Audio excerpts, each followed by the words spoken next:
they're doing everything to make this look like a criminal enterprise. And, you know, in their definition of the law, it is. It's the PokerNews Podcast.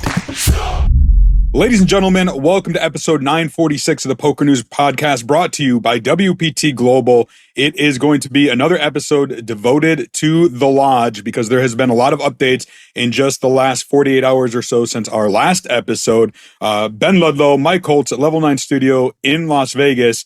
Ben, Mike, we have the affidavit, we have the warrant, we have a lot of details about what went down. We'll get into it all here in a moment, but just initial reactions from the two of you.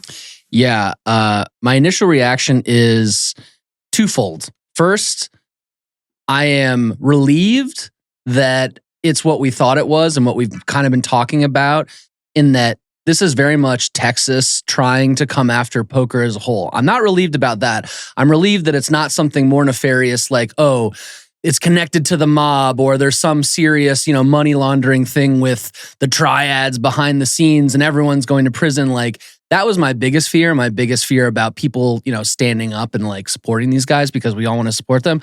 This is very much Texas versus poker. And this is their, you know, banner attempt to do this. They threw the book at them. They basically went in. And like, if you read through the affidavit, it's basically everything is business as usual.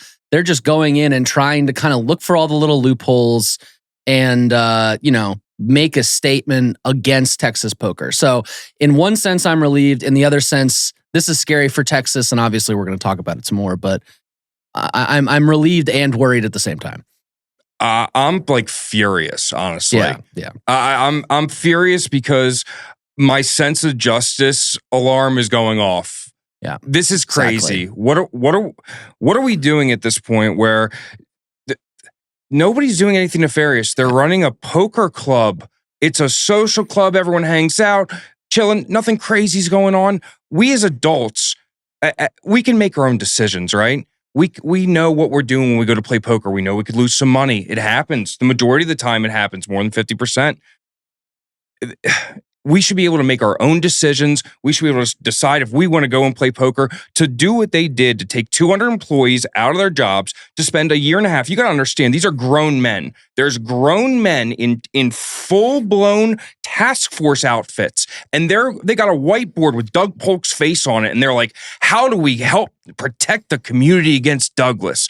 That's what's going on. So our taxpayer money, you and I, we are paying our taxpayer money for these people to go in and they went and they played cash games there. They staked out the whole operation. It's a poker room. What are we talking about? They went in there, each detective went in there and lost money, cashed out. They're like describing, they're like, we got food. They served us food. They served us alcohol with their liquor license. I think the first guy won a couple sessions. So maybe, you know, after he started losing, that's when it went downhill. Sure. Yeah. No, the whole thing to me is ridiculous. They spent a year and a half wasting resources and taxpayer time on poker. What the fuck is going on? This is an outrageous miscarriage of justice for this to be happening. There's no reason why this should occur. Poker should be legal in all the states.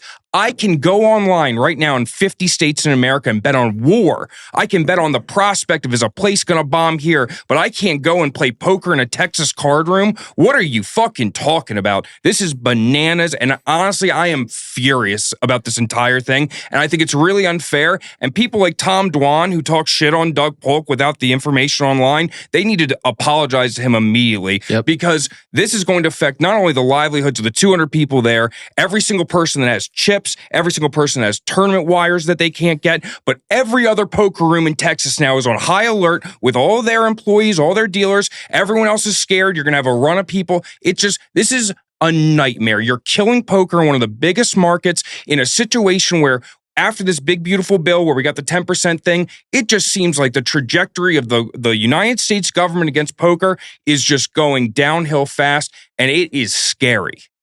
All right. Well, let's start back at the last episode. If you haven't watched it, 945, we really got into what we knew at the time. The lodge was still closed. We had some speculation.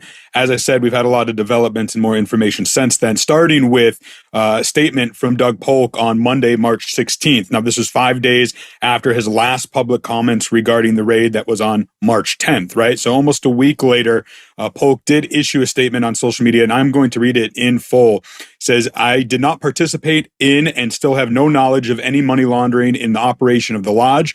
I understand that some people assume that because there was a search warrant, a crime must have been committed, but that's not really how the process works. A search warrant is just one step in an investigation based on an affidavit from law enforcement. The affidavit has not been given to the lodge or made public. My heart goes out to the hundreds of lodge employees whose jobs are in jeopardy. These are good, kind, hardworking people, and it is painful to see them struggle through this uncertainty. I also care deeply about the situation for our members. There are numerous people with both chip balances and tournament payouts that cannot currently be processed. I want to reiterate that these members will be made whole, and I will personally make sure that happens in coordination with my attorneys so that it is done properly. With the advice of my lawyers, I am committed to cooperating with law enforcement officials, answering any questions they have, and doing everything I can to clear up the confusion of what has and has not been happening at the lodge. I expect to provide another update soon. Once more information is available, my attorneys have had an opportunity to fully assess the situation. In the meantime, I appreciate your patience and support," end quote. Now, of course, since that, a day later, the affidavit became public. Polk has, of course, seen it now. We don't know his reaction to that as we're recording this, but we do know what the affidavit itself says. It is 22 pages long. Some of it, contains the main stuff, if you will. Some of it is just boilerplate nonsense. But my thinking on it is this is a poorly constructed law enforcement initiative, if you will. It has vibes of a witch hunt, as Doug Polk has said before. I read it from word to cover, word to word, page to page, all that. And I even put out there on Twitter, essentially, my interpretation of it is that the Texas authorities are deeming poker in Texas now illegal, right? And kind of trying to close up that loophole. And they're saying if it is illegal, then any money associated with it is therefore part of a criminal enterprise and classifies as money laundering. So when we've been talking about money laundering, that's where it is. It's from what we know already. Now, where does that start? In the affidavit itself, kind of in the middle of it, there's this line which I thought was pretty interesting. It says, quote, "Additionally, a public complaint was filed with the TABC on April 3rd, 2004. So this has been going on for almost 2 years, by the way, this whole investigation. 2024. What did I say, 2004? Yeah. Shout out Greg Raymer. 2024, which referenced a 2005, now I did get that right, not 2025, a 2005 opinion written by then Attorney General Greg Abbott, who is now, of course, the governor of Texas, that stated a business that holds an on-premise alcohol beverage permit could not hold poker tournaments where real money was at risk by participants. So, by that definition, if they're taking the opinion of then Attorney General Greg Abbott, they're saying that the lodge had this permit to serve alcoholic beverages and they were holding poker tournaments. That is illegal. So therefore it is illegal gambling, and therefore any money associated with it is a criminal enterprise. And by them sending it to their bank, it's money laundering. They sent it to a bank in Nevada, which is apparently where they do business, according to the affidavit. And some people on social media asking, rightfully so, like, well, why were they granted a liquor license then in the first place? Because they were granted one, or at least an extension of one, in August of 2024, months after this public complaint was filed. So that's why I do think it has vibes of a witch hunt. There's a lot more to it. We'll get into it more, but based on what I just laid out there, curious to hear your guys' thoughts. I'm just wondering when did we as a society start deciding common sense was not the main driving factor on making opinions? When did critical thinking die? Because This is crazy. You granted them a liquor license. You knew what they were doing. If they're not allowed to serve liquor at the same time as a poker tournament, don't give them a fucking license, okay? I just can't fathom. This isn't like, we caused a minor inconvenience. No, you seized millions of dollars. You're causing havoc in multiple people's lives. Citizens of America are being they're being targeted for no reason here. I mean, I'm just angry about the situation. We were on an island and we had a poker room, and this happened like as a group. We wouldn't, we wouldn't be like, man, we got to go after them. It's time. Why can't they just have a conversation? Talk to them. Hey guys, we're now going and we think poker rooms shouldn't be legal. If that's the case, go ahead and figure that out in the court system. Figure out in a way where you don't run up in the man's poker room and steal all his shit. I just think it's crazy. Yeah, and I don't want to get too political, but this is kind of like this is how politics and government seem to be like these days, where it's sort of like, well, Greg Abbott's in charge. He is of the opinion that, poker is illegal in these, when you're in Texas, and like this loophole should be closed. And, they're butthurt about it. So we're going to go after it. It's like, people are making money. This is good for the economy. I don't see any downside beyond the fact that like maybe there's some sort of weird moral disagreement and this falls into gambling. And in Texas, that ain't okay. It's fucking called Texas Hold'em. Literally. No. What are we doing? Not only that, I just remember this. When I was in Texas, I went to the lodge in October for their, it was like a WPT Prime event. Yeah. I went to two separate bars in the area, about 20 minutes and maybe 35 minutes away. Both bars held weekly poker tournaments that they advertised for cash. Yeah. Everyone was talking about it. Every single person at the bar, when I went in there with the people I was with, were like, hey, when we're playing poker at blah, blah, blah's house, yada, yada, yada. Why the lodge? I mean, I know why the lodge.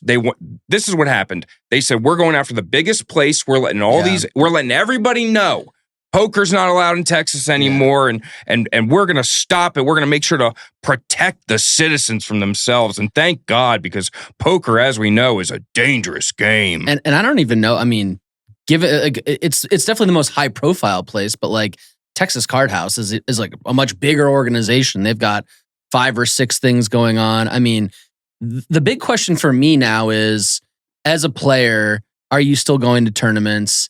As a business, like the World Series circuit is supposed to go be at TCH in Austin in like the end of the month, in like 2 weeks. That's dead. But I mean, so here's the question, and here's what I am interested to hear what you guys think. As the World Series, as a poker community, do we have to go show up and show out? No. Or do we? I mean, because that's the problem. Is like it's too much of a risk now, right? Like it's my idealism wants to say, all right, as the World Series or whoever, you show up and you're like, listen, we are of the opinion that like they're running a legitimate business. We are happy to do business with these people. This is the opinion of the government, not how we feel about Texas Card House, the lodge, whoever. As a business operator, we're going to go and put on this tournament because in our opinion, everything's on the up and up and seems fine. But I mean, this just almost makes that impossible, and it really fucking sucks. Well, I think WSOP should just make a statement. They should come out and make a statement, say, listen, we stand with Texas poker. We think that poker is a fantastic thing, obviously, for all communities. We think that we should be able to go there and do this, but as of right now, with the current landscape of the political situation in Texas,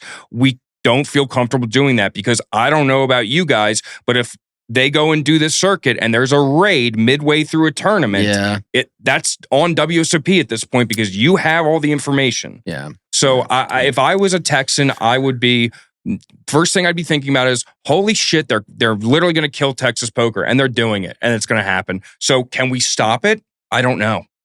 I do want to get into the future of what we think will be poker in Texas, because I agree it's bleak. I do want to give a few more facts out here quick. According to the affidavit, there are 5 accounts that are alleged to be in violation of state law in Texas against the Texas Penal Code. Basically, the 5 are engaging in organized criminal activity, money laundering, promotion of gambling, keeping a gambling place, and possession of gambling device, equipment, paraphernalia.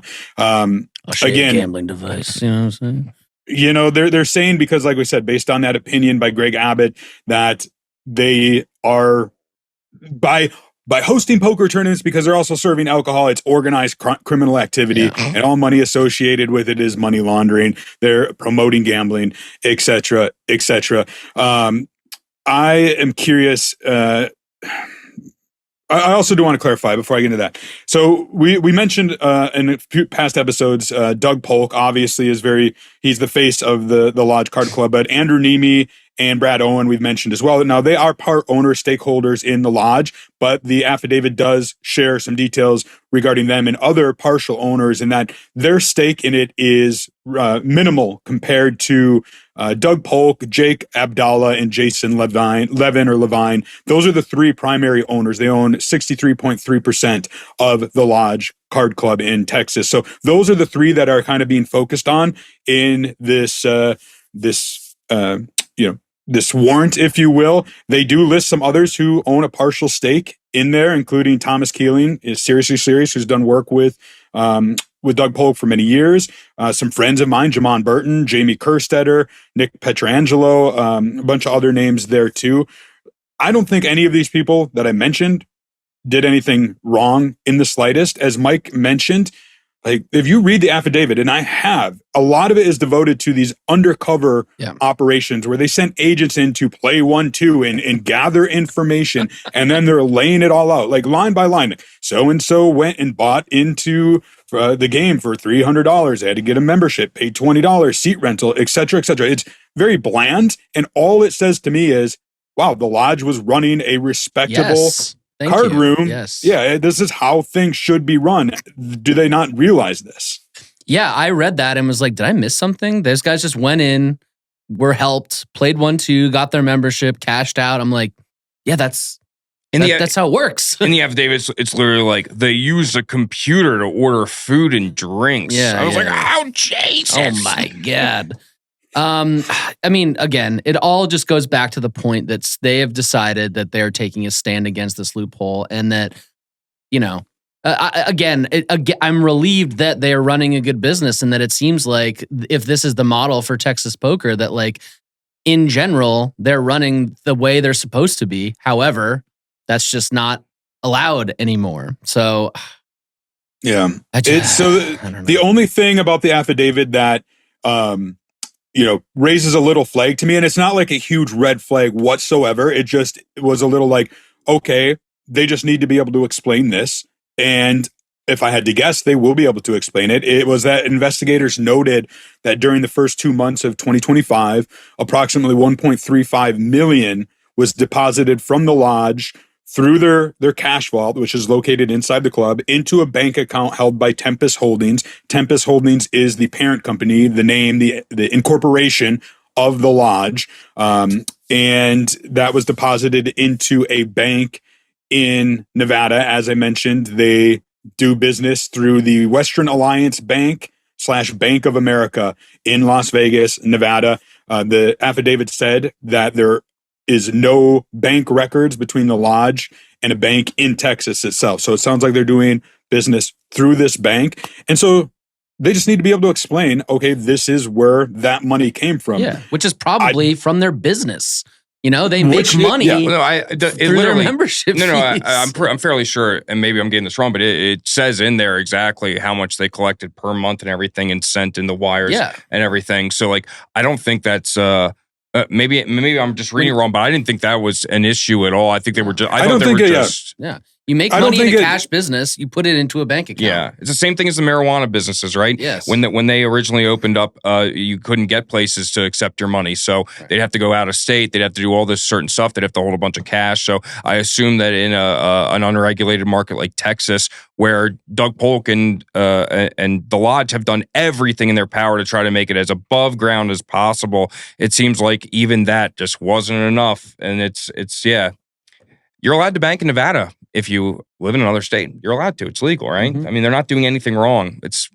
I don't know. This whole thing just really surprises me that this is the direction we're going. I thought a couple years ago that poker was becoming much more mainstream. We got Kylie Jenner out here in a bra doing hand rankings and stuff. Everything seems good on the outside, but then you've got situations like this, and in one of the biggest markets in the country too. Yeah. So the question now is, what's next? The lodge is currently closed. It probably will be for the foreseeable future. We know the affidavit. We know what's behind it. And fortunately for us, there is a bit of a precedent within Texas, not in the same jurisdiction, if you will, but north, rather, outside of Dallas, Texas. In 2022, there was a poker room raid of Watauga, it was called. It was much smaller. Poker News covered this extensively. Joe Von Cason, I believe I'm pronouncing that right. Joe, I've known for a while. He ran that room, and he shared his experience of going through the raid, the affidavit, and I'm going to share it. I want to read it here. It's not that long. His firsthand account of what he went through, because I think this is very likely what we could see happen with the lodge. According to Joe, he posted on social media, "I'm speaking from my own personal experience here. This is exactly what happened to me. Note, we were in a completely different city and county from where the lodge is located. In my case, I wasn't given an affidavit until a week or two after the raid. Well, here we are a week later with the affidavit. Charges weren't filed until about a month later.